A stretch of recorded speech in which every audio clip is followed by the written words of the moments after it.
for today ulam, adobong sitaw. Ayan po ang mga sangkap natin sa adobong sitaw. Sisimulan na natin, nagisa na akong bawang sibuyas dyan at ilalagay na po natin yung konting baboy na sahog. Ihalo-halo lang po. At ayan, nilagyan ko po ng toyo. Nilagyan ko rin po yan ng konting tubig para po lumambot yung ating baboy. At tatakpan na po. Palambutin po muna natin yung baboy. Ayan, malambot na. Ilagay na po natin ang mga sitaw. Ilalagay ko na rin po yung oyster sauce mga kalods. At lalagyan ko rin po yan ng konting asukal, paminta.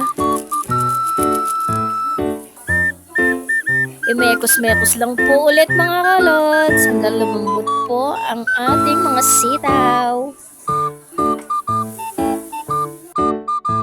Ayan, malambot na po ang ating mga sitaw. Ilalagay ko na po ang siling green. Malapit nang maluto.